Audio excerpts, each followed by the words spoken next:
அனைவருக்கும் வணக்கம். உங்கள் வாழ்க்கையில் அமைதியை தரும் புத்தர் போதனைகள். வாழ்க்கையில் எல்லாமே மாறிக்கொண்டே இருக்கின்றன, எதுவும் நிரந்தரமில்லை. இதில் வாழ்வின் நல்லது கெட்டது இரண்டும் அடங்கும். இந்த உண்மையை அங்கீகரிப்பதன் மூலம் விஷயங்களின் மீதான நமது பற்றுதலை கைவிடவும் தற்போதைய தருணத்தில் அதிக அமைதியையும் மன நிறைவையும் பெற கற்றுக்கொள்ளலாம். இந்த தருணத்தில் முழுமையாக இருப்பதும் கடந்த காலத்தை கவனிக்காமல் இருப்பதும் நமது மன அழுத்தம் மற்றும் பதற்றத்தை சிறப்பாக நிர்வகிக்க உதவும். மேலும் நமது அன்றாட வாழ்வில் அதிக அமைதியையும் மகிழ்ச்சியையும் காணலாம்.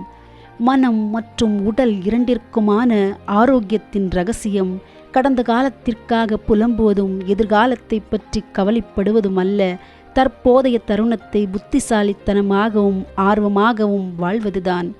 கடந்த காலத்தில் நமக்கு அநீதி இழைத்தவர்களை கூட அன்புடனும் புரிந்துணர்வுடனும் நடத்த நாம் முயற்சி செய்ய வேண்டும். இரக்கத்தை வளர்ப்பதன் மூலம் மற்றவர்களுடன் சிறப்பாக தொடர்பு கொள்ளவும் உறவுகளை உருவாக்கவும் கற்றுக்கொள்ளலாம். தனிமையில் உலகில் மிகப்பெரிய துன்பம் உள்ளது, இரக்கத்தில்தான் உலகின் உண்மையான பலம் உள்ளது.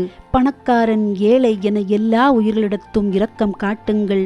ஒவ்வொருவருக்கும் அவரவர் துன்பம் உண்டு.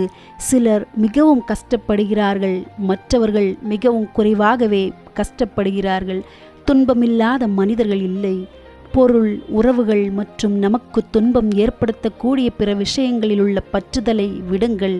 இந்த விஷயங்களிலிருந்து நம்மை பிரிக்க கற்றுக்கொள்வதன் மூலம் அதிக உள் அமைதியையும் திருப்தியையும் காணலாம்.